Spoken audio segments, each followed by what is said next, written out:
All right, good morning, everyone. Welcome to reInvent. Thank you for joining us. And I hope you guys will have an amazing time this week at reInvent. Today's session is about how to build a responsible and sustainable generative AI chatbot, which is based on a real use case that we developed in collaboration with Schneider Electric. This was about building a chatbot that is not only performant, but that can be also used in the most safe, secure, and sustainable way. Throughout the talk, we're going to share some guidelines and best practices that we incorporated during the design and development phase of this chatbot. My name is Wafa. I'm a data scientist here at AWS. I support customers in building and adopting generative AI. My main focus areas are generative AI, responsible AI, and sustainability. With me today, I have the pleasure to have Anthony Madeiros from Schneider Electric. Thank you for joining us. So let's kick off the session.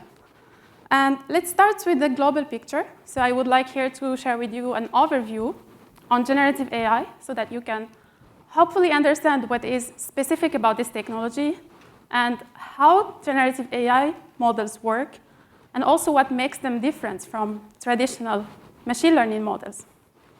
So let me start by asking you a question. Do you have any idea on how many pages do we have on the internet? Any guesses? Random guesses? Well, so according to the estimates, there are at least 6 billion pages out there in the internet. And for us human beings, if you would like to read or at least scan the information in those pages, it would take us 1,000 years. We would need multiple human lives to do that, which is basically impossible, right? So now what if I tell you that a model, a generative AI model, can do that for you in a shorter amount of time? In a couple of weeks or a couple of months, a model can scan, parse, and analyze all this information for you, summarize it, and even helps you to understand it. So how does this sound to you? I think this is really exciting, and this is why generative AI is a very exciting topic, and this is what I'm going to be talking about today. So let's start with some basics first. Generative AI is a type of artificial intelligence that can generate new content, as we can understand from the name.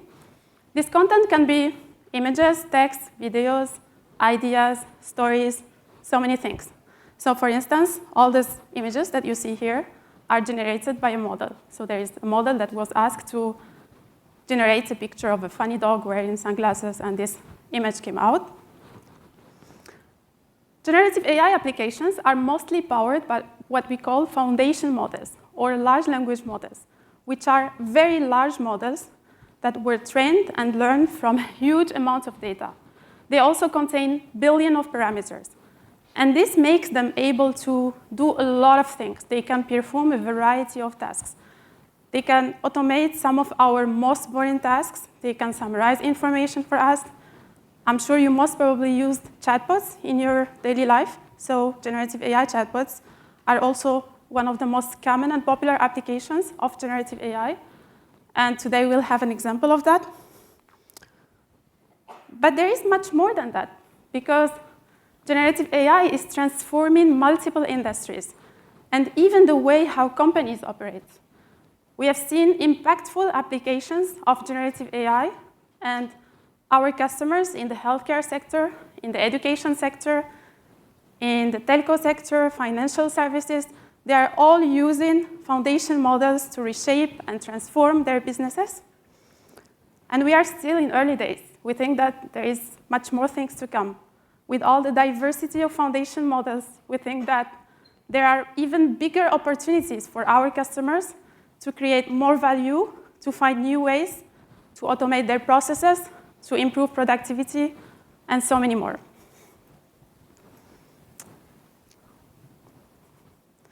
So foundation models are not new. This is not something that happens in a day. This is not something that appears out of nowhere. This is not magic. But there is a whole research community that has been working on that since so many years. What happens is that there are some factors, some enablers that helped in scaling those models. One of those factors is the transformer architecture. So for those of you who don't know the transformer architecture, this is an architecture that came out in 2017, and it was designed to help computers understand better the meaning and context of words in a sentence, even in bigger sentences. This was something existing models struggled with at that time, and so it was really a big deal for large language models because it was like an upgrade. It helped computers understand what we are saying, what we are writing. And since then, there were so many popular large language models that were released based on this architecture. So the landscape is getting bigger and bigger every day. We are seeing models from big tech companies, from startups, such as AI21, Anthropic, Cohere, Meta, Amazon, and so many others. And this is why we created Amazon Bedrock. So Amazon Bedrock is our managed service to help customers experiment, build, and scale their generative AI applications. So in Amazon Bedrock, you can access not only one single model, but a variety of models, a broad choice of foundation models. And among all those models, you can personalize and build on top of them the most personalized applications for your business needs. Now, as generative AI is very quickly evolving and the models are getting more performance, we have also seen some challenges that come with that. So I would like to share with you some of those challenges, and I will focus on two of them, which are also some of the main challenges that we faced with in the chatbot use case, and Anthony will share with you some of the techniques that we use to overcome those challenges. So the first one is toxicity. Toxicity means, so as the name says, is when the models generate an output that is toxic. An output that can be racist or sexist or discriminatory, all kind of harmful output. So the first thing is we need to understand why this happens. This has to do with the training data, of course, because when there is biases there in the training data, the model will produce a toxic output because models are a reflection of real world. But it has to do also with the generative nature of those models, because the way how models predict and generate output is not necessarily optimized for fairness. It doesn't include any fairness objective. So this is why we need to make sure that we can mitigate those challenges by focusing on the training data whenever it's possible. And also, we can put in place some filtering mechanisms or some guardrails to make sure that we are able to detect and filter out any unwanted output. Another type of challenges is fidelity or hallucinations. So in generative AI, this refers to the model producing an output which is not true. So you can ask a question to the model. It will give you an answer that could seem like true, but that is not. Again, this happens because of the way how we train those models. Most of the time, we don't know what the model is learning. And when the model has some missing data, it will try to fill the gaps, and this will lead to misleading statements. So this has an impact on the users, right? Because it can provide them with inaccurate information, and this is not acceptable for use cases such as chatbots. So this is why we need to educate the users that this is the reality of this technology, so that they are aware of that. We can also add some disclaimers to make it explicitly clear that this is something that can happen, and that the users should look out for it. And if it's possible, we can also augment the model with some verified and independent sources to give the ability to the users to check and verify what they are getting back from the model. So there are other challenges, such as intellectual property, data privacy. For the interest of time, I'm not going to address all of them. But if you want to have more details about all the challenges of generative AI, you can scan the QR code to access a blog post from Amazon scholar Michael Kearns that gives more details about those challenges. So bringing all this together, this is a very exciting time for generative AI. The models are getting more performance. The field is evolving very quickly. But it comes also with some challenges. So we need to find the right balance between innovation and responsible use of generative AI. This is very important because this is how we can build trust in this technology and make sure that we are building safe, secure, and transparent systems for our customers. And this is very important because when the end users trust the system that you are building, this is when real adoption happens. This is how you can accelerate adoption of your business. And this brings me to the responsible AI portion of this talk, in which I'll try to give you an overview of how we think of responsible AI in AWS, and also share some of the guiding principles that we put in place when building generative AI systems that you can also leverage, of course, in your applications. So responsible AI doesn't necessarily have a universal definition. This is something that is globally debated. But in AWS, we think of responsible AI as being made up of 6 sub-areas, or 6 dimensions. Some of those dimensions are related to the technology itself. Some others are related to the organization, the structure. And I would like to mention here that this is our definition today, because this is an area of active research. It is evolving. And as soon as the science and engineering of responsible AI get more mature, we will also update and refine and continue to iterate. So let's have a look at the dimensions. Fairness is the first one. And fairness is a broad topic, but just to summarize a little bit the idea, we know that there are some biases that impact some populations, depending on their characteristics. It can be race, gender, social background, any other kind of characteristics. We want to make sure that we are able to detect and measure and minimize those biases as much as possible.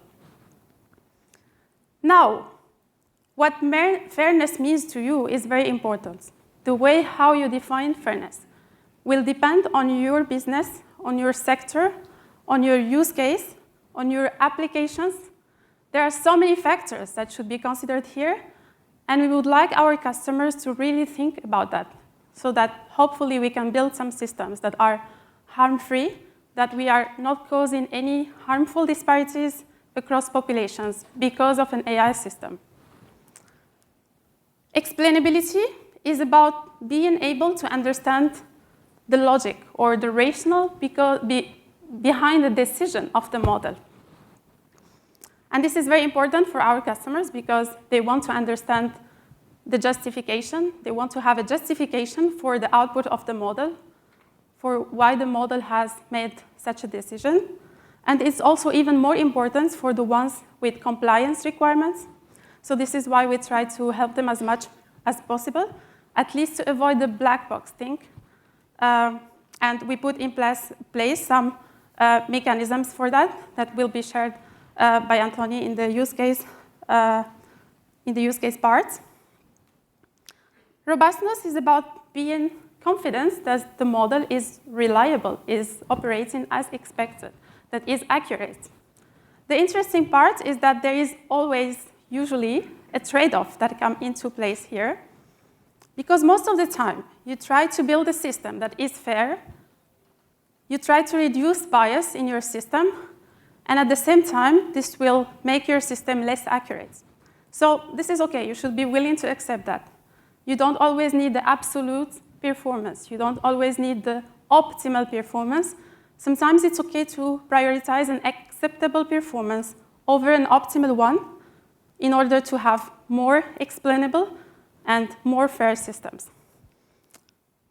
Privacy and security, so this is our number one priority in AWS for any service. But in the context of generative AI, This is mainly related to the end-user data protection. So all the data that is passed through the system that is used for training data, and also the ability of not identifying any personal information when training those models. So we put in place both preventive and proactive approaches for that. And then governance, this is more about the organization. It's more about the people, the culture, all the supporting system that is there to enforce responsible AI to make sure that is adopted. And transparency is really about giving the info to the end users, the information that they are interacting with an AI system to avoid any confusion here and to allow them make informed decisions about what they want to do with those systems. Okay, so now we talked about the dimensions of responsible AI. Let's talk a little bit about the how. The way how we implement those dimensions into any system is an end-to-end process. This is not something that happens in a single component. When we build any generative AI applications, we go through multiple phases, through an entire lifecycle. So when building your application, make sure to iterate over the entire lifecycle and implement responsibly in every phase, from scoping all the way to deployments. Always talking about the how. As we've been working with customers, we also define some experience-based best practices. And I would like to share some of them with you today. So first one, as I said, responsible AI dimensions are use case dependent. So be specific about your use case. Focus on defining your use case. The more specific, the more narrow, the better, because this will allow you to easily define the responsible AI dimensions for your use case. Let's take fairness as an example. If you have a more specific use case, you can easily define fairness notions, fairness metrics, and hopefully train some algorithms that can enforce this definition. And this goes also with risk assessment, because every use case has different kind of risks. So make sure to measure and assess risk for every use case. Invest as much time as possible to test your system. Test and test and test your system. And throughout the entire life cycle, try to have a holistic view, because this is how you can define all the limitations of your system and area of improvement.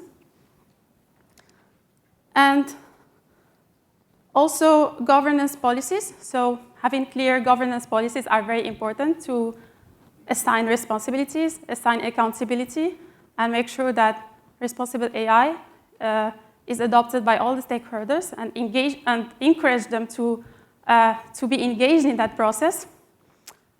And the last one is education and diversity. Those are very important ones, even much more important than you can imagine, because the part of training, the data of training, the fine-tuning, those are very important parts of generative AI, and they are not fully automated. There are still humans that are involved there in data annotation, in data collection, for instance. So make sure to have as much representation of different groups as possible and promote diversity to be able to anticipate and overcome some of the challenges that I mentioned earlier.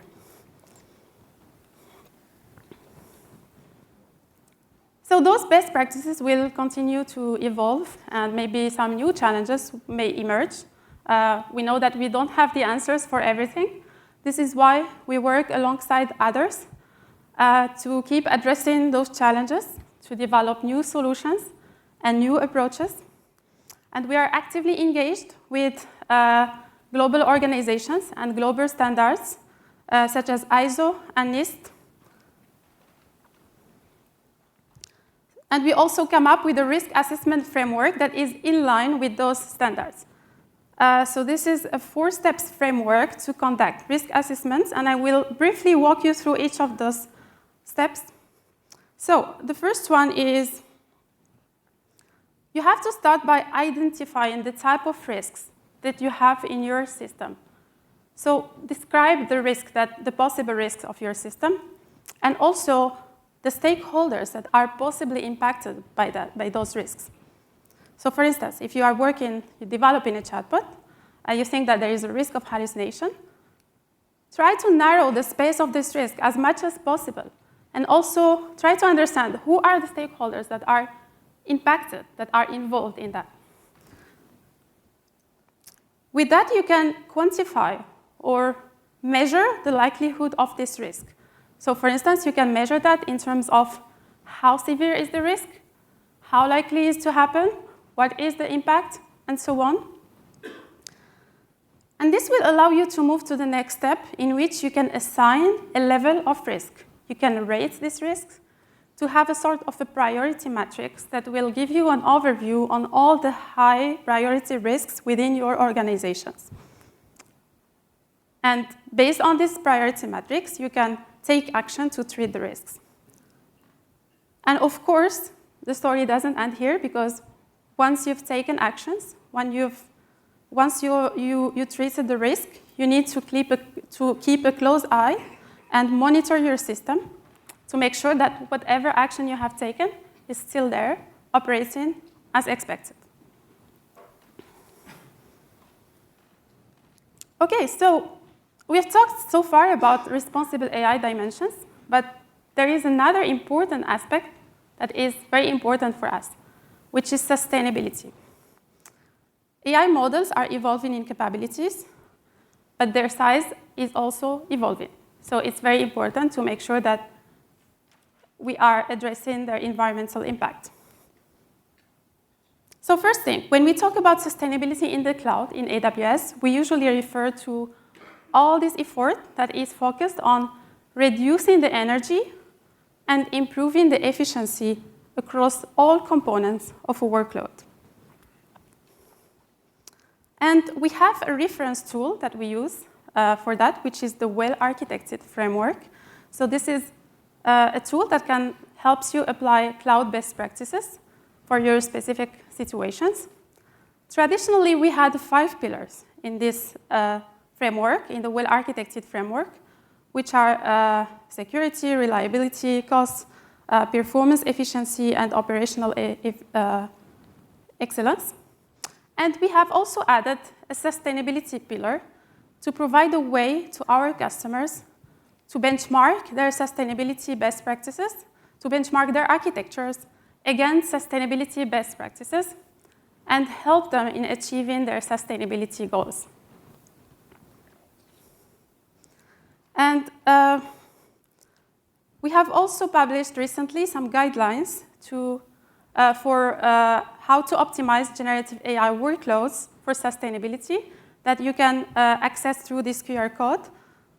We have also a dedicated session, a dedicated chat talk on this topic. For those of you who are interested by sustainability and generative AI, make sure to attend the session, the chat talk on sustainability and generative AI.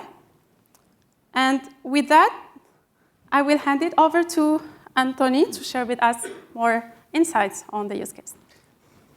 Thank you, Wafa.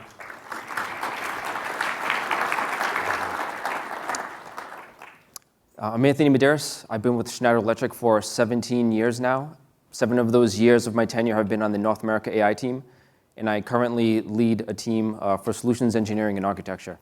Our team in North America AI, we handle use cases from all different verticals within North America. Could be customer care, services, finance, HR. So we have our eyes on a lot of different projects. We have a team that's fully capable of developing and delivering projects from beginning to end. We have project managers, data scientists. The engineering team is under my watch. UX, UI, as well as visualization. At Schneider Electric, we strongly believe that access to energy and digital technology is a fundamental human right. We are proud to be a growing technology company ranked in the top 35 of global software vendors. We are in a unique positioning where we integrate the most advanced technologies of energy management and industrial automation. We implement all opportunities for efficiency and sustainability for our customers in the domains of buildings, data centers, energy infrastructure, as well as industry. Technologies already exist today to make companies energy resilient and net zero. 70% of carbon emissions can be eliminated today with existing technologies. It offers a great economic return because it's eliminating waste and inefficiencies. Whether it's virtual power plants, microgrids, or other technologies, we can help deliver significant synergies to create a more reliable and sustainable electrical infrastructure, while also delivering economic benefit. The technology to make actionable insights from data is AI. Two trends that support the sustainability transition are digitalization and electrification. Digitalization enables us to track energy consumption data for better efficiency, and electrification allows us to use cleaner and cheaper energy sources, thus reducing the carbon impact on the planet. If we or our customers and partners want to capture insights, predict, simulate, and make agile decisions in volatile business conditions, AI is our best ally. Due to this realization, we have invested heavily in this area. To support global initiatives, we have 3 major hubs located in India, France, and the US, along with a dedicated hub in China supporting its region. I want to highlight our flagship hub. It goes by the name of Intensity, and it is located in Grenoble, France. It perfectly illustrates our vision of buildings of the future, fully digital, sustainable, and people-centric. The building uses 37 kilowatt hours per square meter per year, which is 10 times less energy than average European buildings. Equipped with photovoltaic panels, wind turbines, and on-site energy storage, Intensity is energy autonomous. Through a unique microgrid partnership, this energy is also shared with the neighboring buildings in the city of Grenoble. What are hubs without people? We have 300 AI specialists spread across a wide variety of concentrations, working on our most impactful projects, both internal and external. At Schneider Electric, we are adding responsible AI to our risk management strategy, not creating a parallel channel where these concepts exist independently. There are 3 key areas which we want to focus on, those being explainability, robustness, and accountability. Explainability is very important.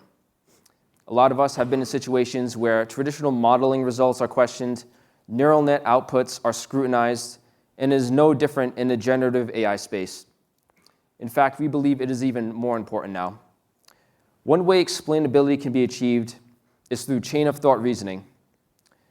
In particular, we can display references or even SQL statements alongside of the LLM output.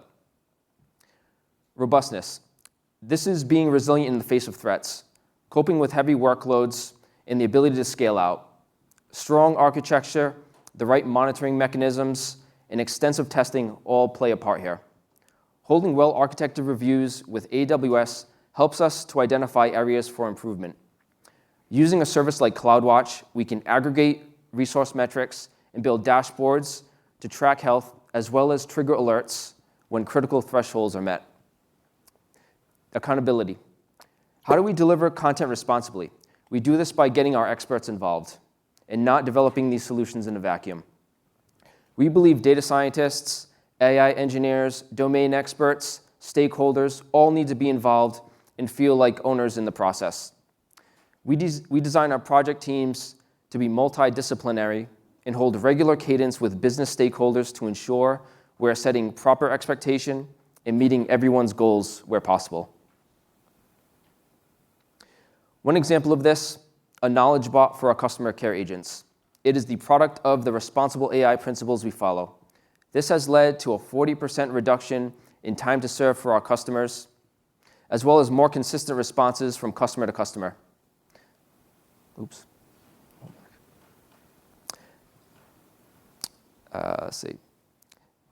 Ingestion of large amounts of internal and external documentation paired with a foundational model allow us to rapidly respond to customer questions with context-appropriate answers, delivered to our agents in real time with high confidence. This orchestration is achieved through the use of retrieval augmented generation, or RAG. RAG enhances the capabilities of an LLM by adding an information retrieval system. In the case of our knowledge bot, this is a repository of knowledge-based articles which are curated by our internal agents, our internal experts. RAG is not limited to document repositories. For other use cases, we also leverage web search APIs as well. RAG helps us to solve a few common challenges with LLMs. First is timeliness. Slides keep moving. Sorry about that. Scroll on a bit. The first is timeliness.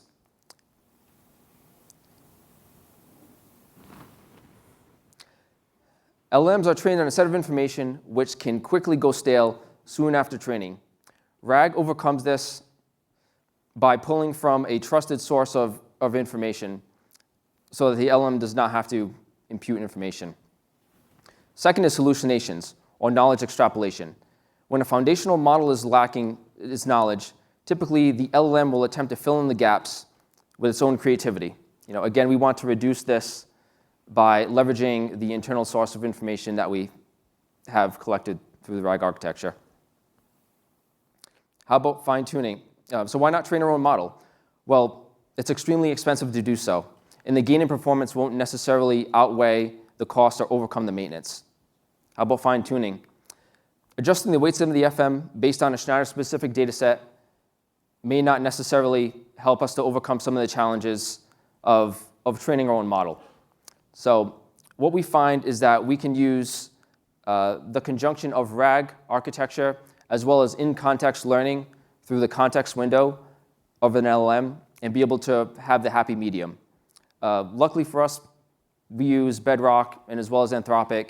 It has a 100K context window, has a very large context window for us to be able to leverage RAG while also being able to deliver the content out to our agents and thus our customers. Schneider Electric, together with AWS, adapted the AWS Responsible AI principles in alignment with our broader vision. Today, I'll be highlighting four of them. Trustworthiness.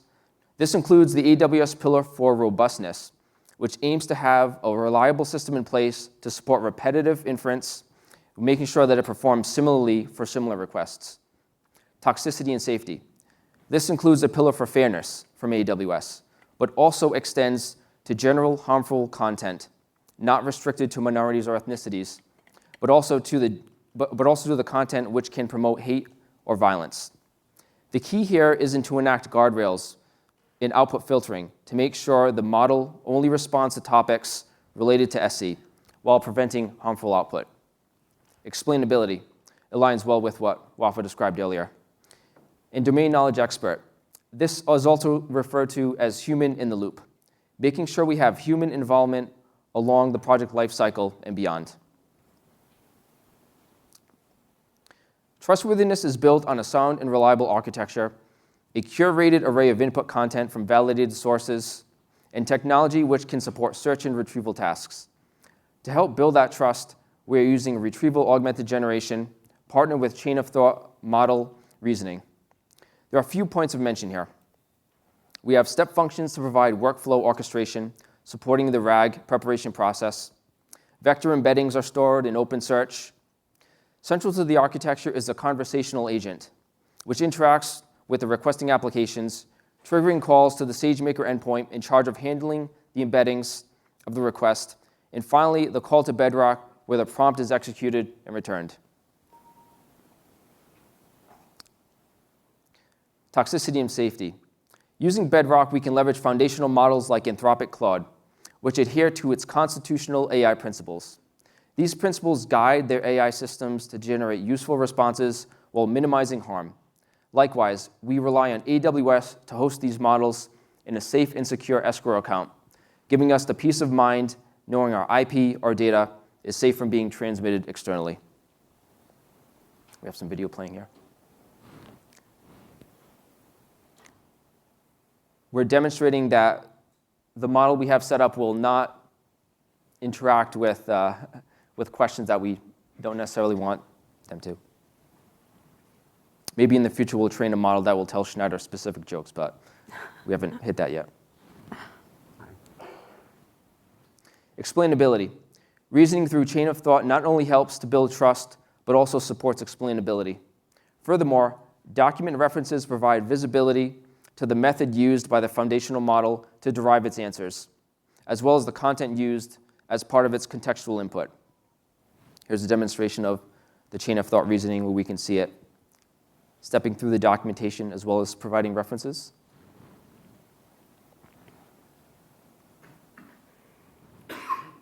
So this information wouldn't necessarily be found within a foundation model. But again, using RAG, we can curate our own internal document repository to provide exactly what we want.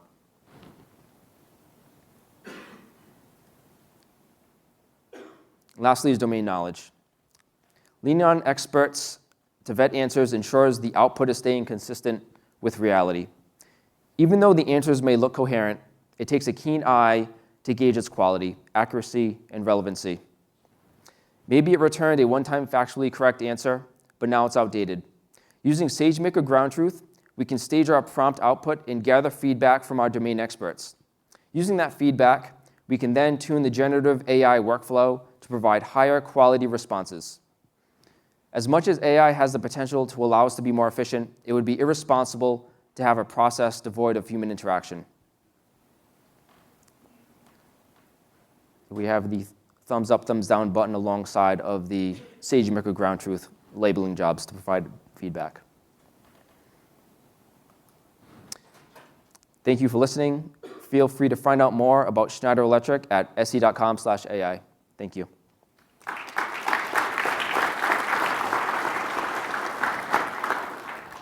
All right, thank you very much, Anthony. It was very interesting.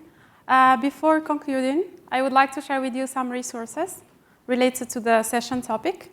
So, in case you don't know, there is an entire team in AWS that is called the Generative AI Innovation Center, and I have the pleasure to be part of this team.